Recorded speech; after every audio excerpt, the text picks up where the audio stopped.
Each member is acknowledging that they're attending the meeting via Zoom and that they are located in Wayne County, Michigan, unless otherwise stated when I call your name.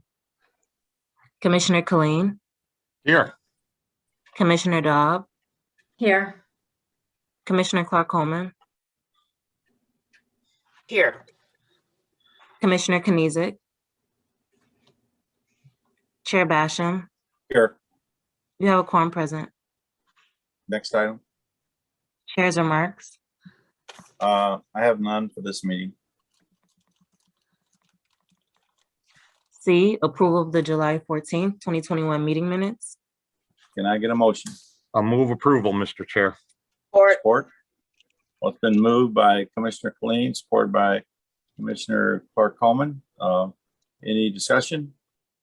All those in favor? Aye. Aye. Aye. All those opposed? Ayes have it. Next item.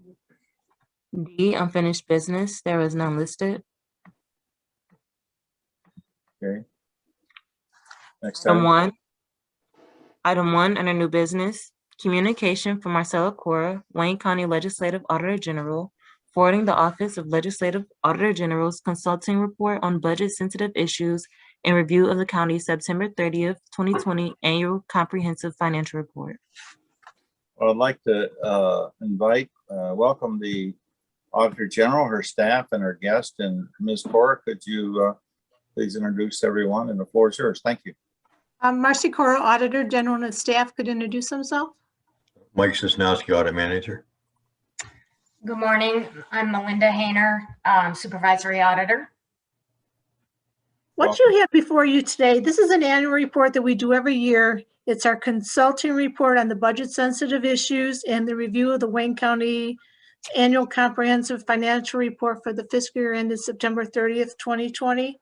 This report was presented yesterday to the Committee on Ways and Means as they kick off their budget hearings and deliberations. So this is our opportunity to present it to the Committee on Audit. I'm going to pass it on to Melinda Hayner, and she'll go through the presentation, and I'll add as we go along. Okay. Good morning, everyone. Starting on slide 1, our purpose, objective, and scope. The purpose of our report is, as Marcy said, to identify issues that may have a budgetary impact on the fiscal 22 budget and the budget deliberations.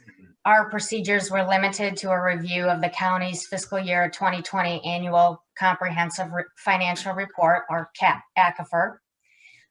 Other internal OAG reports that were previously reported to the Committee on Audit, and other committee meeting minutes, and discussion with the administration, primarily M&B.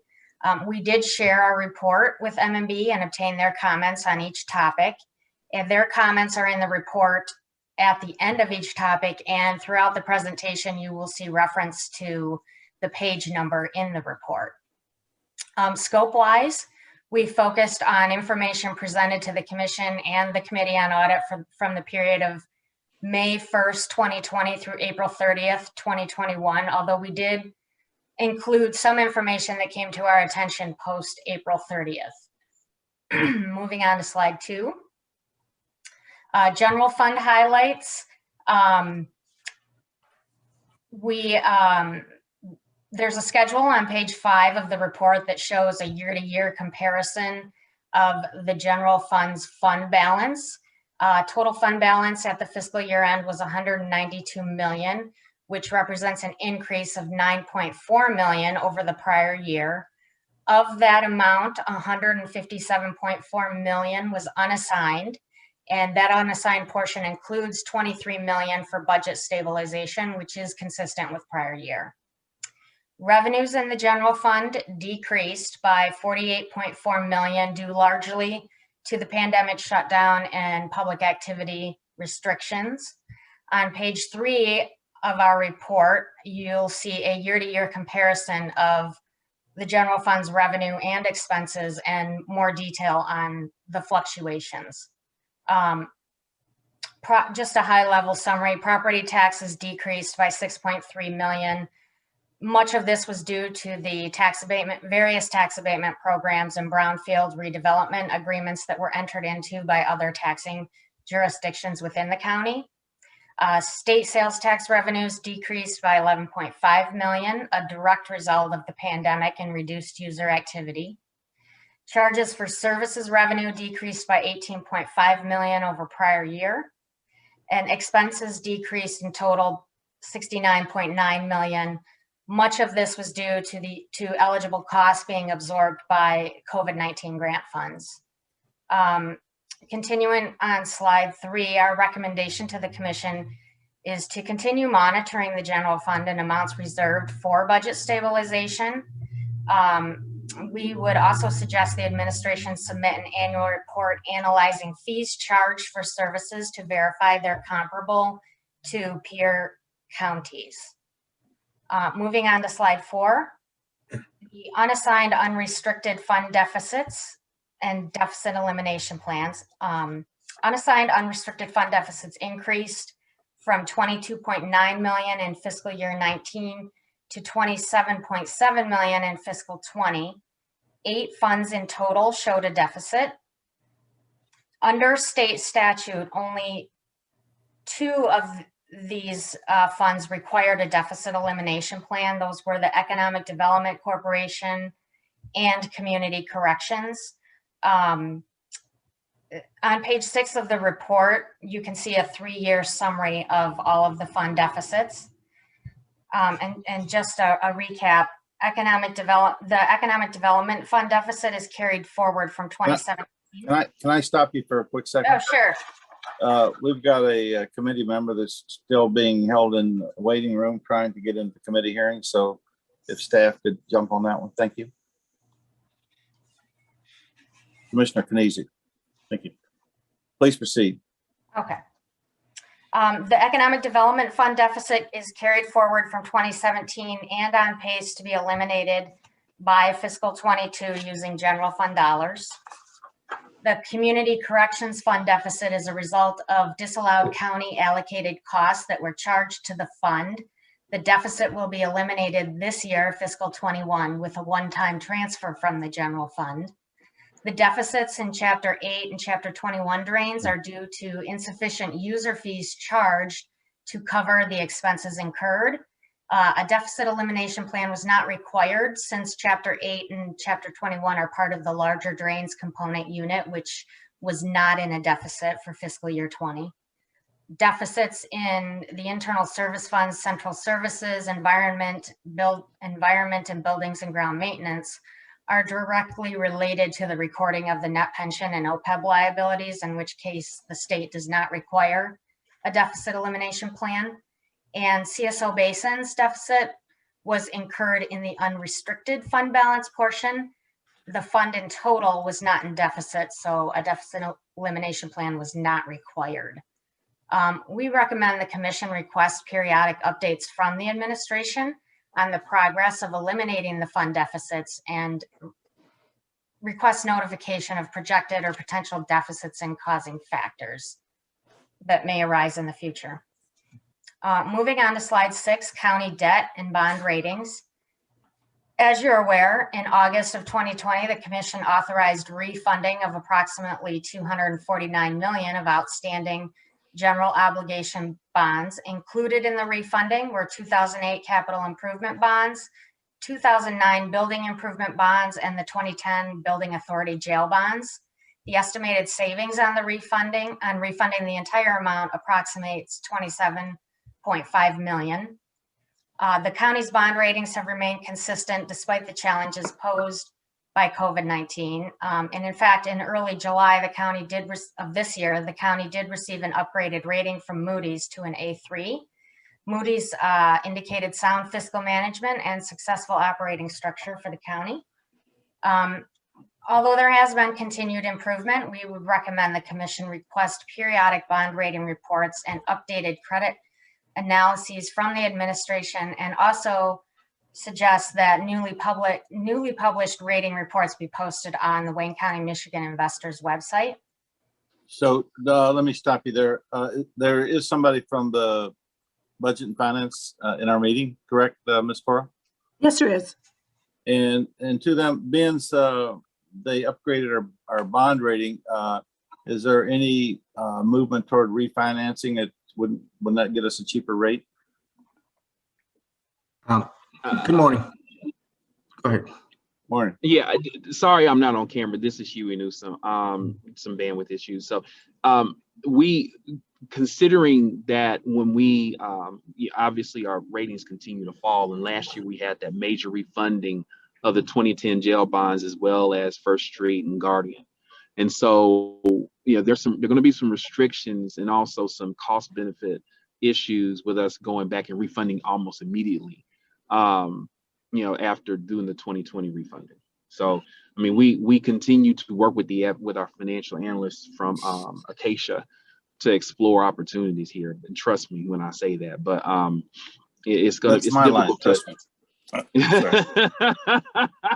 Well, I'm hoping you could trust me, but yeah, that's the situation with this. And we look at our entire debt portfolio, and obviously there are restrictions on being able to defease bonds, pay bonds, refund bonds, based on the underlying collateral and the bond requirements. But long story short, yeah, we are looking into it, but there's less of an opportunity because we just finished the refunding from last year to take advantage of our improved credit rating at the time, right? So thank you. Please proceed. Moving on to slide 7, over the years, the county has experienced significant hiring and recruiting challenges across all county departments, as you all are aware. Page 9 of the report details a summary of vacant positions as a percentage of budgeted positions for the last 4 fiscal years. In 2020, the county budgeted for 4,026 positions, 1,064 remain unfilled. The percentage of vacant positions increased significantly from 18% in fiscal 19 to 26% in fiscal 20, obviously due to the furloughs and the pandemic. In line with this, overtime costs for fiscal 20 totaled $23.9 million, exceeding budget by $1.9 million.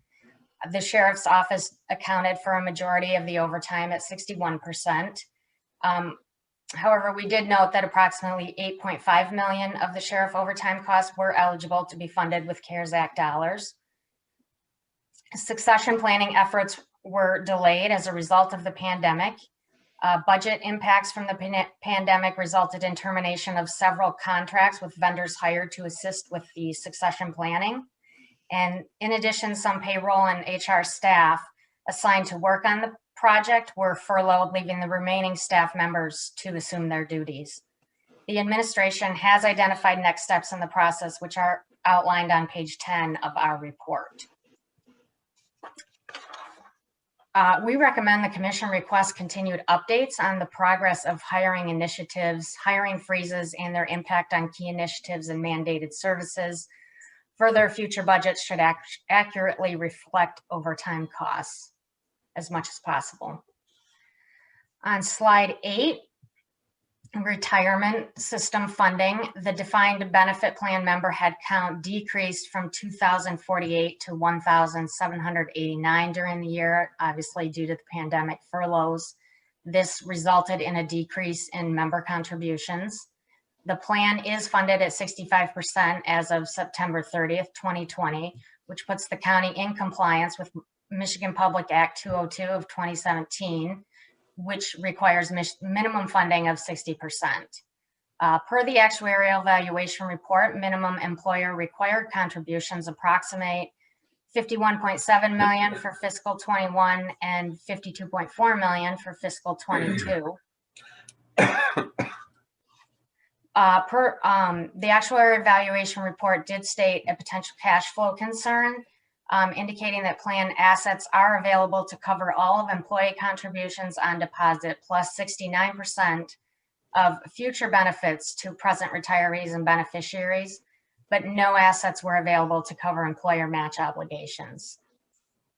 One key KPI used in the actuarial valuation report was the ratio of plan assets at market value to retiree benefit payroll. This ratio is 6.8, which means that current plan assets are available to cover approximately 7 years of retiree benefit payments. and any payments beyond those 7 years are highly dependent upon future contributions and future investment return. We recommend that commission leadership consider requesting the administration's plan to increase funding levels while still providing essential county services. Moving on to slide 10, the Delinquent Tax Revolving Fund. The DTRF experienced an $11.6 million increase in total fund net position as compared to prior year. On page 14 of our report, there is a detail of the fund's total net position from fiscal 14 through fiscal 20. For fiscal 20, 100% of the fund's assets totaling $328 million were pledged as collateral for repayment of tax revenue notes. In 2020, the DTRF transferred $17.4 million of surplus funds to the county's general fund, which is an increase of $2.9 million over fiscal 19. Going forward, the administration expects this amount to decrease. Well, can I jump in on that for a quick second?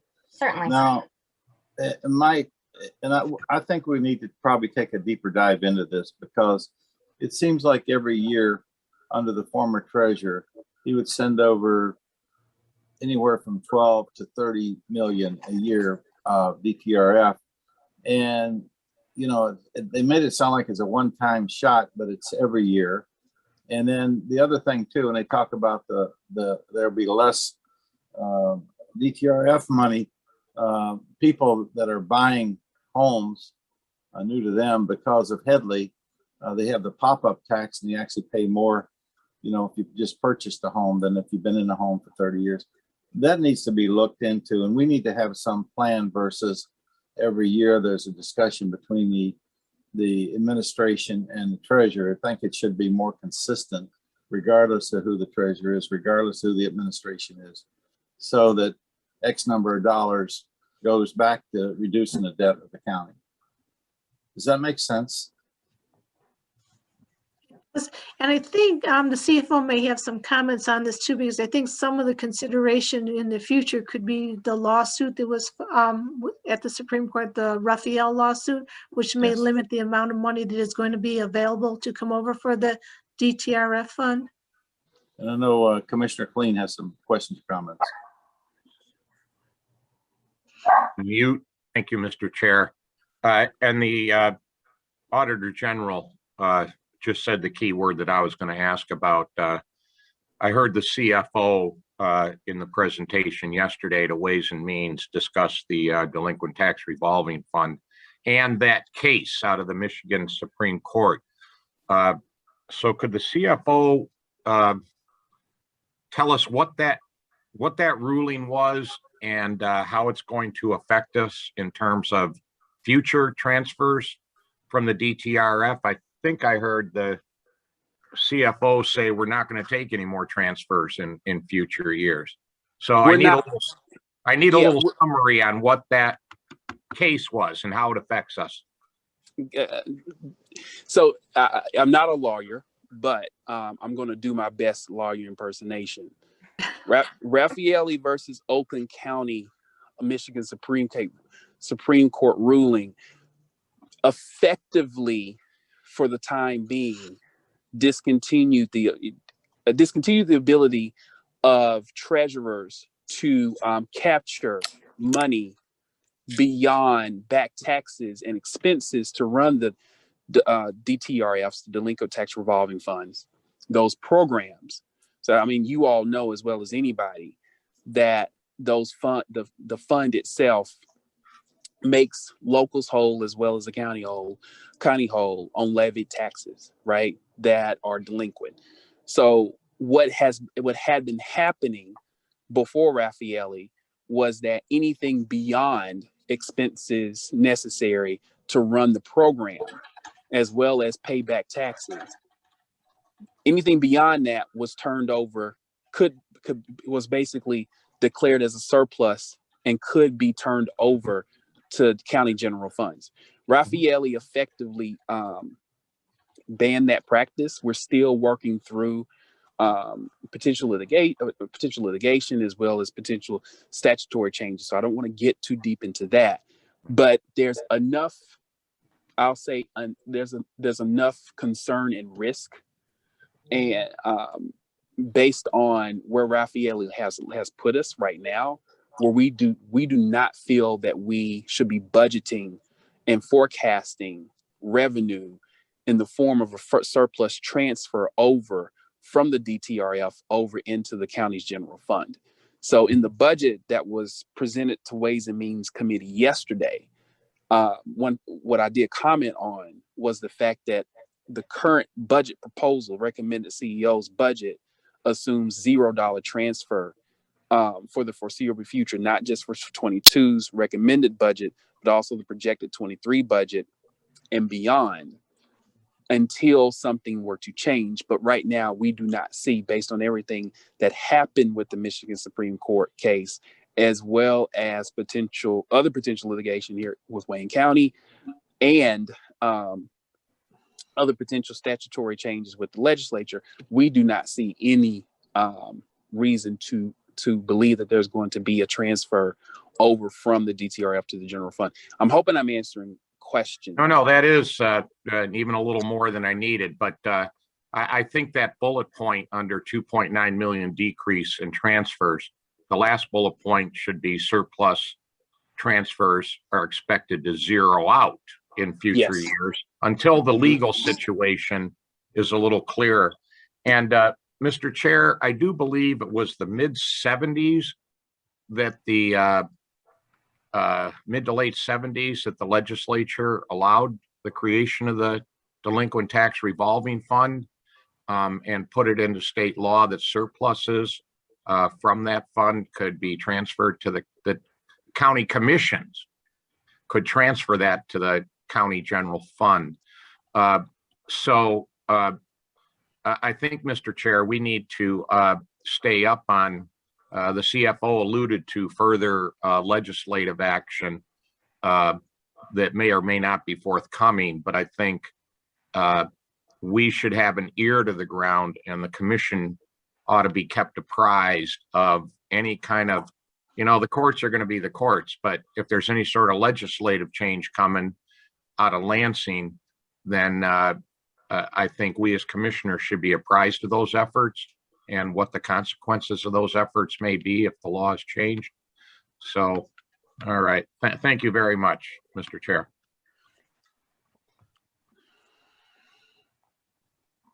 We can skip that. Carrying Go on to on. the next one. Okay. On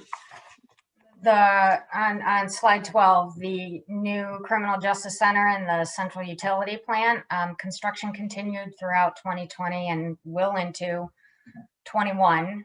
Total project costs are estimated at $533 million, with $202.8 million incurred through October 2020. The county reserved $32.6 million for operating and maintenance costs for the 4 jail division properties, which the county will occupy until the move to the new CJC. Payments on the central utility plant total $13 million through 9/30/20, and the project is expected to be complete in spring or summer of 22. We recommend the commission leadership continue to receive periodic updates from the administration regarding the status of the CJC, including timing delays and any unanticipated costs. The Guardian building net operating income increased by $780,000 over the prior year due to additional net rent revenue and a decrease in expenses.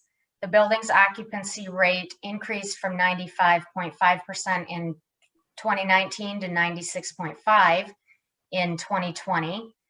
For First Street parking deck, approximately 82% of the parking spaces were in use at the end of fiscal 20.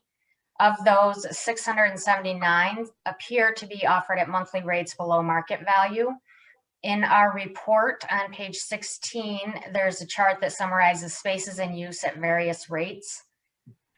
We recommend commission receive monthly operating reports for the Guardian building and First Street parking deck to monitor decreases in revenue, occupancy rates, spaces leased, especially with the ongoing pandemic and remote working trends. can just add in here too, on the parking spaces that are now at the First Street Garage that are below the monthly rates, many of these spaces are probably tied to, these are non-county spaces that are leased out to other tenants. Yes. They're tied to leases that have a long-term effect, but we need to, the county probably needs to look at when the leases start expiring, at least putting the rates to a market rate. I absolutely agree. And Commissioner Kleen, do you have a comment on that? I have a question. Thank you, Mr. Chair. Doesn't all of the financial transactions around the Guardian Building and the First Street parking, don't they all go through the Economic Development Corporation? Yes. Yeah, they're not a part of the county proper, as it were. I'm not using the right word. Right. And at one time, monthly operating reports came to the commission. We're just requesting that the operating report should come to the commission as they had in the past. But this would impact any kind of deficit at the Economic Development Corporation, not the county's financial statements per se, although it's attached to our statements. Yeah. Is that a correct way to think about it, Ms. Cora? Well, as far as the income, the parking garage and the Guardian Building, the income, I believe, comes over to the county. Am I correct? Maybe Mr. Newsom can correct me if I'm wrong. So if I may say that, this is Yogesh Kisani, Deputy CFO. Yes, economic development is a blended component unit of the county. So yes, it is a part of the county. It's not in a discretely component, so to speak. It's not a separate. It is a blended component unit. Right.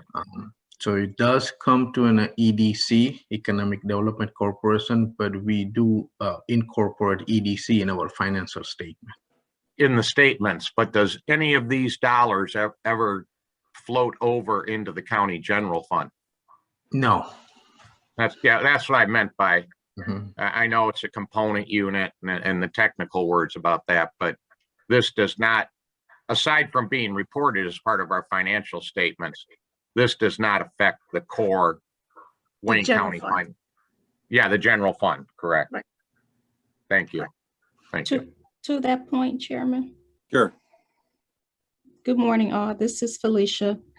So Commissioner, as you know, I've raised concerns and questions related to the treatment of the Guardian Building and the First Street parking with regards to its management and operations. Now, it was just indicated that the funds do not flow through the county.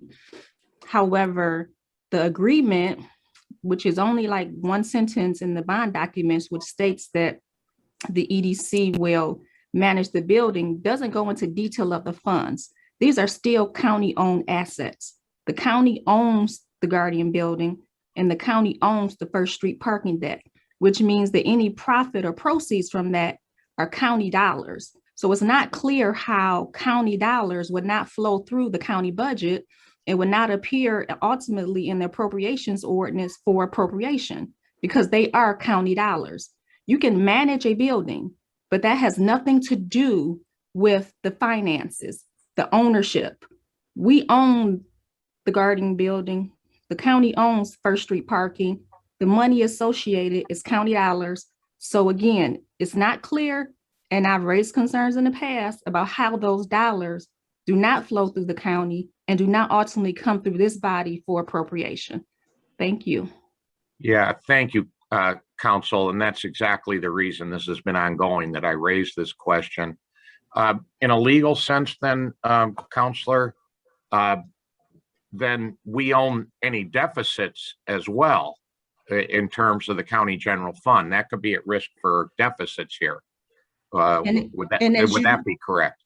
Yes, and if I'm not mistaken, and I don't know if our fiscal staff is on, or probably even Huey may know the answer, or maybe Marcy, I believe the county recently, and I don't know if it was 18 or 19, paid off a deficit related to this based on the management and some things that occurred. The county paid the deficit. So yes, the county is also responsible for the deficit. But again, if you're responsible for the deficit, it means that it's yours and the proceeds are as well. Oh my goodness.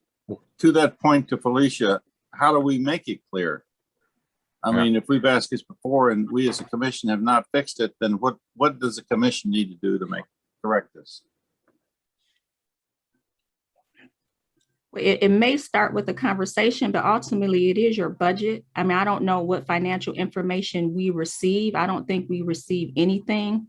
So I don't know the exact answer, but I do believe because it's your budget and it's a county asset that there are things that potentially could be done, but I don't want to speak to a process right now. Maybe there could just be a simple conversation with the administration to get this issue resolved. I guess if I can dive deeper into it, if it's, a conversation with this administration, well, shouldn't there be something more clarity to it regardless of the administration so that we know specifically what our obligations are and what our,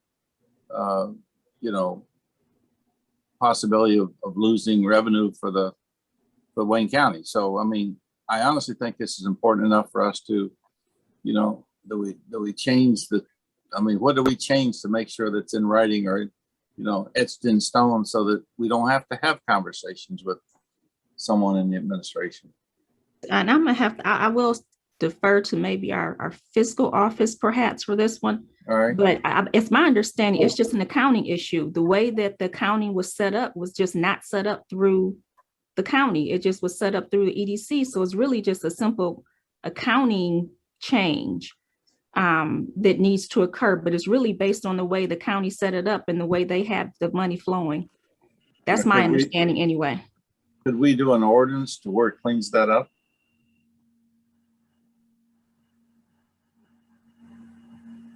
That is a possibility that can be looked at. But again, not being an accountant, I'm gonna defer to some of our fiscal folks.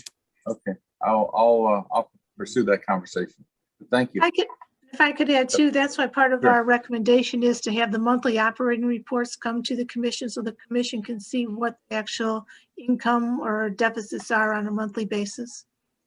Thank you. Hello, Commissioner, through the chair. This is Terrence Adams, Deputy Director for the Fiscal Agency. Sure. One of our budget instructions throughout the year is to receive reports on the Guardian building and the First Street parking deck. But we never received these reports from management and budget. We request them all the time. We send follow-ups, but this is one of the reports that we never receive, whether it's their staffing or, I'm not for sure. But that goes back to my question is, it shouldn't be us requesting something. It should be, maybe, and as a matter of fact, I'm going to pursue that, an ordinance that says specifically how we deal with that issue on parking and revenue and expenditures. If we're responsible for the expenditures, then certainly we should be responsible for the revenue coming in. And it shouldn't be, us requesting something and not getting the information. It's like we're not a brand new county, and this stuff should be cleaned up.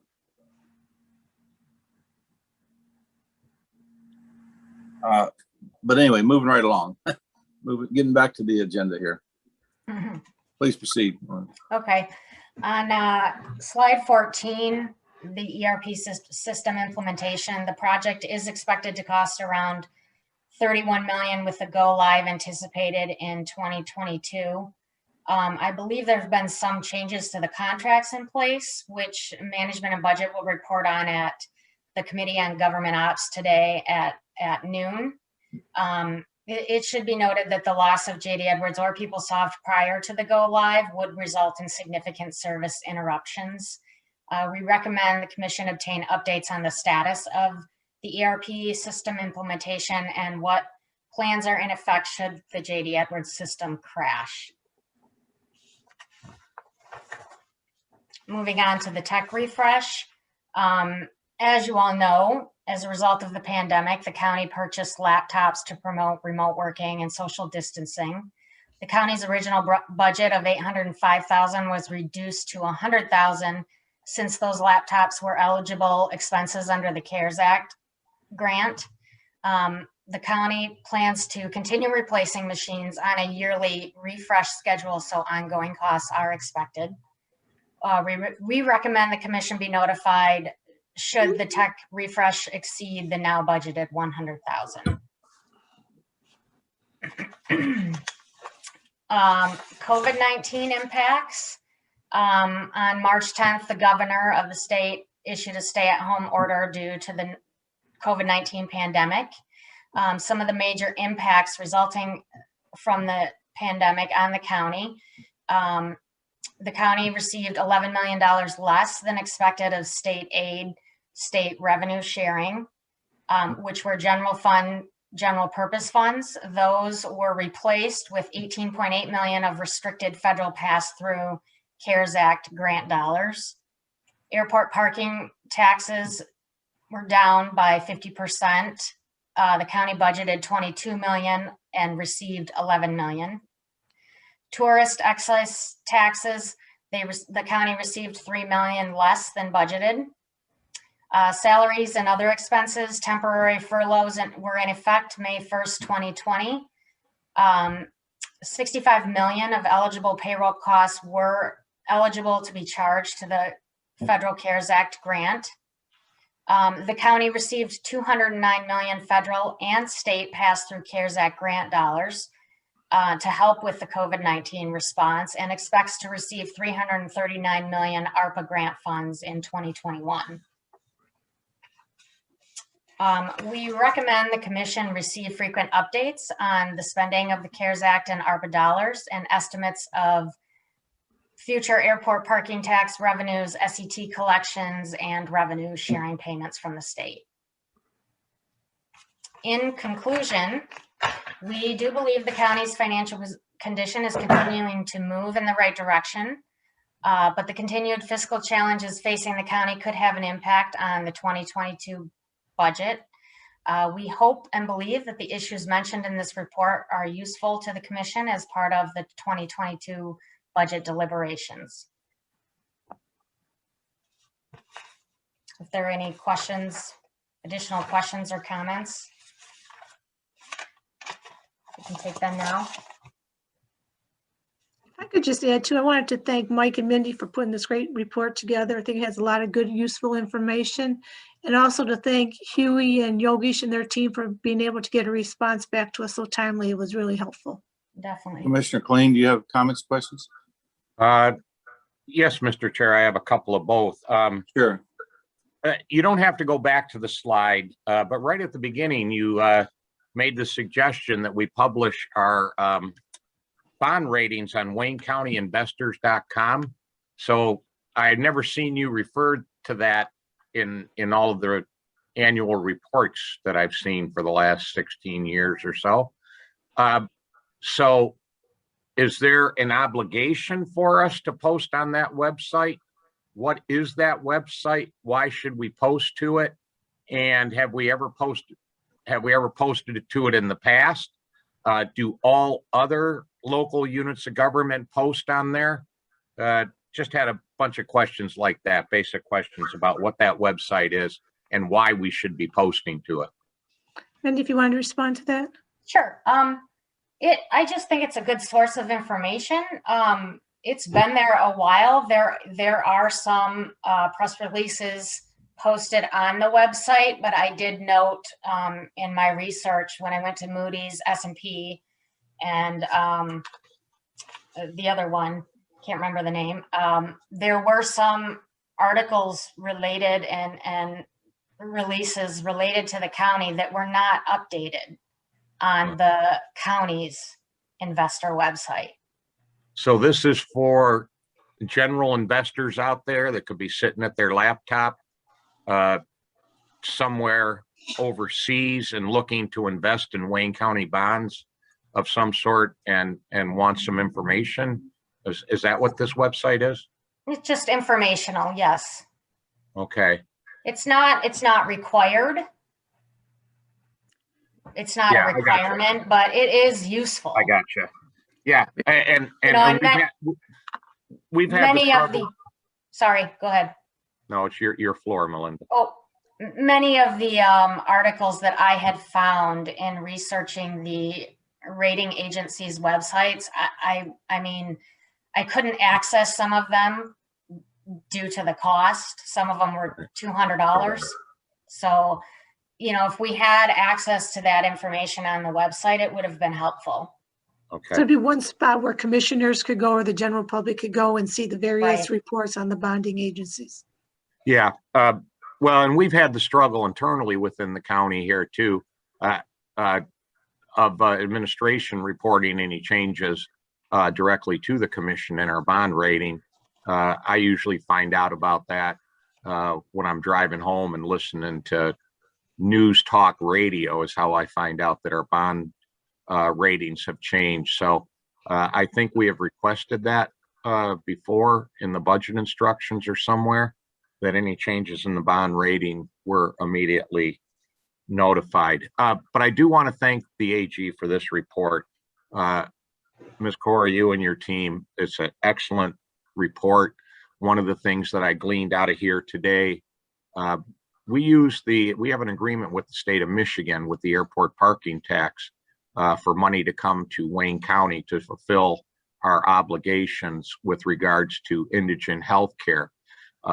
And now that went in half last year, what the effect of that is going to be on our public health system not to have those dollars. So that gives me a question to ask in the budget hearings when we get to health, veterans, and community wellness, or whatever the name of the department is these days. So this is a very, very good and comprehensive report. And thank you, Ms. Cora, you and your team for delivering this. Thank you, Mr. Thank you, we Chair. appreciate it.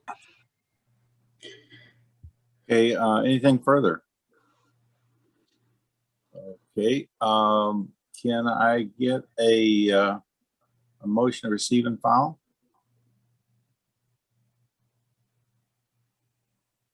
Sure, I'll move to receive and I'll support Commissioner Dobbs' motion. It's been moved by Commissioner Dobb and seconded by Commissioner Kleen to receive and file. Is there any further discussion? Any further discussion? All those in favor? Aye. Aye. All those opposed? The ayes have it. Next item, Madam Clerk. F, such other matters as may be properly submitted before the committee. There are none. Unless Public someone wants- comments. Okay, is there anybody can you unmute everybody? And is there anybody from the public that would like to comment? Is there anybody from the public that would like to comment? Going twice. Is there anybody from the public that would like to comment? Third time. Okay, next item, Madam Clerk. Adjournment. Is there a motion? Move to adjourn. Been moved. Support. It's been moved and supported. Any discussion? All those in favor? Aye. Aye. All those opposed? We are adjourned. Thank you. Thank you, Mr. Chair.